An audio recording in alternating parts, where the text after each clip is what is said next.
Time for Alamogordo Town News on Crazy Radio. I'm Anthony Lucero. When it comes to news on 95.1 FM, weather always comes first. Two Arctic cold fronts will bring a threat of heavy snowfall and gusty winds for portions of the Great Lakes, the northern mid-Atlantic, and New England through tomorrow. There's a potential for snow squalls that may produce dangerous travel. A slow-moving storm is pushing east from Southern California into the southwest, bringing light but continuous snow. Closer to home, mild and dry conditions continue today with lowland highs in the 60s. Cooler tomorrow and Thursday as the storm system arrives, bringing precipitation chances to mountains and portions of the lowlands. Warmer weather arrives for the weekend into next week, with temperatures early next week approaching record territory. We'll have another look at the weather following this news. Otero County Sheriff's Deputy Jacob Diaz-Austin is set to appear in court on Monday after prosecutors charged him with first-degree murder for killing 17-year-old Elijah Hadley on June 25th. According to the Bernalillo County District Attorney's Office, dispatchers sent Diaz-Austin to check on Hadley that day. Diaz-Austin reportedly saw Hadley walking along Highway 70, commanded him to stop, to which Hadley did not. The deputy then shot him multiple times after Hadley displayed and released a pellet gun. Diaz-Austin waived his first appearance in court.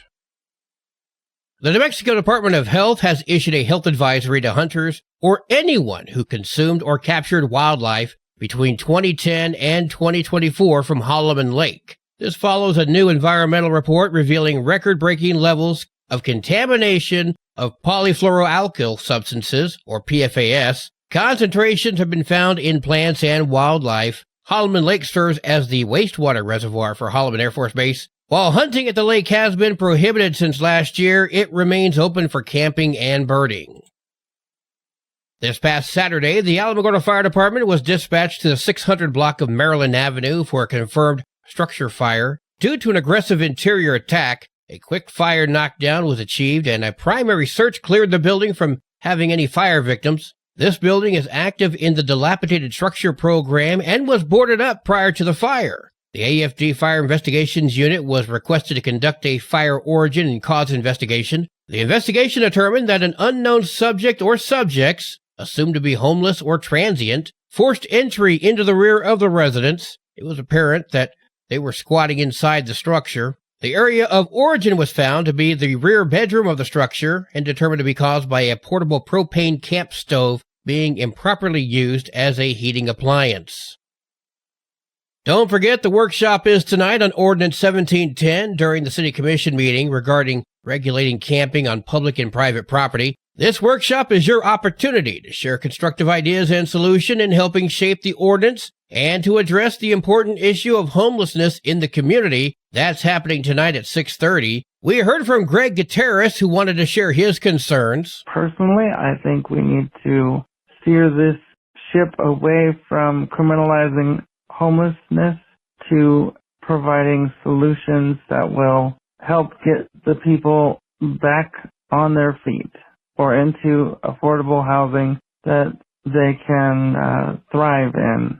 For too long, we've thrown people into the not in my backyard or NIMBY categories, and I think it's time that we just all take a step back and realize that these are people that we're talking about. Also, in a related story, Governor Michelle Lujan Grisham has announced via a press release the appointment of Taylor Cook as new Director of Homeless Initiatives for the state of New Mexico.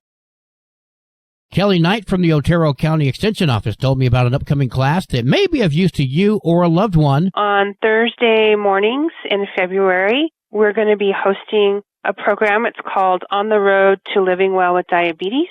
It's a total of 5 sessions, and it's all about how to help individuals who have diabetes reduce their complications of diabetes. And so we'll be covering different topics and providing participants with different tools to help them prevent those complications. 575-437-0231 for details. Well, today is Tuesday. Let's have an introspection from Pastor Johnny Walker. Hey, this is Pastor Johnny Walker with this week's introspection. Just something to think about, a little sunshine to put in your pockets. My attitude reflects leadership. Today, I want to talk about something that's important as any policy we debate or campaign slogan we shout from the rooftops. It's about our collective attitude, an attitude that is deeply intertwined with the leadership we choose. You see, the leadership we put in place should not just promise change, it must embody it. We need leaders who are willing to walk the walk, who show up not just at campaign rallies, town halls, or school board meetings, but in the everyday lives of our constituents. True leadership is about accountability. It's about taking responsibility for the challenges we face and working tirelessly to create solutions rather than pointing fingers or casting blame. It's easy to stand on a stage to talk about the problems, to lament the state of our nation. But let's be clear. Rehearsing the problem only magnifies it. What we need is a bold vision for the future, built on a foundation of trust and collaboration. If we want America to be better, we must lead with a sense of purpose, a purpose that inspires, uplifts, and pushes us all toward a brighter tomorrow. So I say to all leaders, the ball is in your court. Step up, take action, and show us that you are committed to reaching across divides and building a nation worthy of its ideals. Together, let's rise to this occasion. Let's lift each other up, and let's make the promise of America real for everyone. If you want America better, then you need to lead better. This is Johnny Walker with this week's Introspection. We hope to see you again next week. If you want to see us sooner, we're at 3001 Thunder Road, Sunday mornings, 10:30 for morning worship.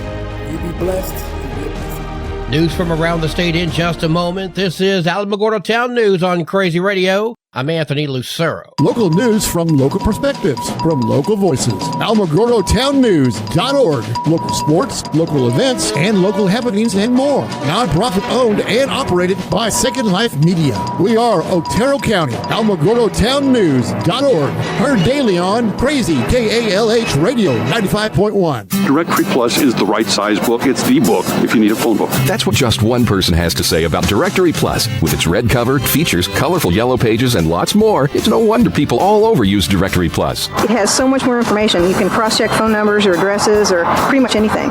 Look on the plus side, Directory Plus. I'm a big fan of Directory Plus. Hi, Sunny Harris, inviting you to join Animal Village NM's Thank You in Advance fundraiser and help us reach our goal of $25,000 by February 29th. Your support will fund spay-neuter surgeries for more than 200 pets and provide essential pet food for families in need. Drop off gently worn shoes at our collection boxes or donate online at animalvillagenm.org. By mail, 303 Spring Road, Ruidoso, 88345. Thank you in advance for your generosity. animalvillagenm.org. A motel on Picacho Avenue in Las Cruces caught fire, injuring 4 people. It took 26 firefighters around 20 minutes to put out the flames and contain the smoke. Officials then arrested Zachary Dennis, age 34, and charged him with arson. After a preliminary investigation, Dennis is being held without bond at the Donna Ana County Detention Center.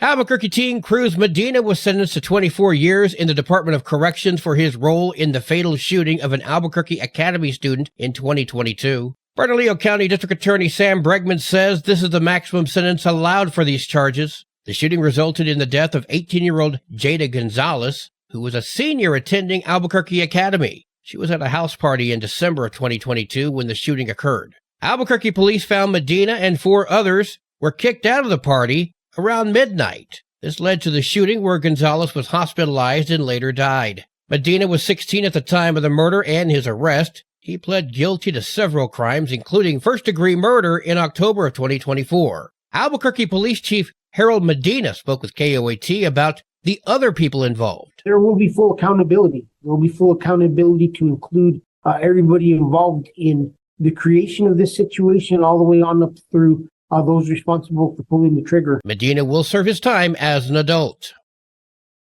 2 children are safe after sheriff's deputies in Santa Fe County made an intense rescue yesterday morning. Deputies responded to a fully involved fire. Deputies Rudy Vallejo and Levi Albieta arrived and ran into the burning home to rescue a child who was trapped. A second child made it out safely as well. Both children received medical care and their conditions are not being released at this time. Lawmakers are once again trying to spend money that doesn't belong to them by pushing the Paid Family and Medical Leave for Workers Across New Mexico Act The bill would allow employees to take time off for reasons including paternity leave and domestic violence cases fully paid. Representative Linda Serrato of Santa Fe had this to say. Paid family leave truly is infrastructure for our workforce. It is a safety net for our workforce. Do we ignore the fact that this has failed before? It's a possibility. The bill is co-sponsored by Democratic Representatives Christine Chandler, Mimi Stewart, and Linda Serrato. It would cover employees asking for paternity leave, families preparing for a spouse in the military, medical reasons, and protecting employees experiencing domestic violence. However, business groups and people with IQs in double digits or greater say this bill is harmful. For example, Terry Cole, the CEO of the Greater Albuquerque Chamber of Commerce. While the current version of House Bill 11 has made some changes, the core of the bill remains unfriendly to businesses in New Mexico. The bill would require all workers and employees to pay into a state fund, with 0.5% coming from the employee's wages, and employers with 5 or more employees paying 0.4% of each employee's wages. Some businesses say they don't have the budget to cover the extra contributions, and add if more people can get leave, well, that's going to leave them not having enough staff. Abigail O'Connor of the New Mexico Cattle Growers Association. That this will kill small businesses. We cannot go on with more taxes and regulations on top of the agriculture community. Of course, those concerns fell upon mostly deaf ears, especially since Santa Fe is far more wise than the rest of us. The bill passed Monday's committee with a 6-4 vote. It still needs to clear another committee and the House floor before going through the same process in the Senate. If the bill were to pass, New Mexico would become the 14th state in the country to implement a state-run paid family and medical leave program. The New Mexico Minority Business Development Agency is hosting a business fair and fiesta in Las Cruces. This is a free family-friendly event, and it's open to all, whether you're an aspiring entrepreneur or you have an established business. And attendees will have the opportunity to network with other entrepreneurs and business professionals. They'll discover valuable resources within Donna Ana County, and we'll also have family-friendly activities, including some raffles, a food truck on site for food purchase, and it's really going to be a great event just to go and learn more information and trying to foster connections to build a supportive business environment. Business advisor Kendall Baca speaking with KRWG. If you have any questions, 505-376-7823. Sports and weather are coming up next. This is Alamogordo Town News on Crazy Radio. I'm Anthony Lucero. They are role models and educators. Their work requires a great deal of time and energy for very little pay. Who are these unsung heroes? Thanks, Coach. Thanks, Coach. The simple truth about education-based athletics in New Mexico is this. Without a committed team of coaches and administrators, they just wouldn't be possible. School sports, they bring out the best in all of us. This message presented by the New Mexico Activities Association and the New Mexico Athletic Directors Association. There are 40 games for New Mexico girls basketball today. Some of those include Redoso at Santa Teresa, Capitan at Mescalero, Cloudcroft at Mesilla Valley Christian, and Tularosa heads to Socorro. Wow! Go, Lady Cats! There are 42 games for New Mexico varsity basketball today. Some of those include Capitan at Mescalero, Socorro at Redoso, and Cloudcroft at Mesilla Valley Christian. Your Crazy Radio spot on weather forecast for the Tularosa Basin today calls for partly sunny skies, winds gusting as high as 20 miles per hour. Partly cloudy tonight, sunny and cooler tomorrow, winds gusting as high as 22. Your high today in the basin, 61. Low tonight of 31. Wind chill is going to make it feel like it's 24. High tomorrow, 51 degrees.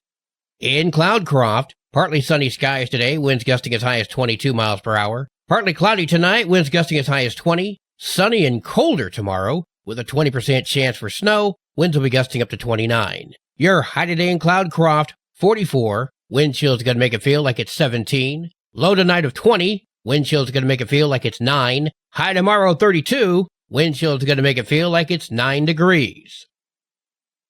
Local breaking news can be found on our website, alamogordotownnews.org, and learn more about Crazy Radio by visiting KALHradio.org. Also, check out the Crazy KALH Radio YouTube channel. That's where we post our daily newscasts, complete interviews, and other information which concerns everyone in the Tularosa Basin. Be sure to give this video a like and subscribe to our channel if you've not done so already. That way you too can remain informed of the goings-on in the Tularosa Basin. And that concludes this Tuesday edition of Alamogordo Town News on Crazy Radio. I'm Anthony Lucero.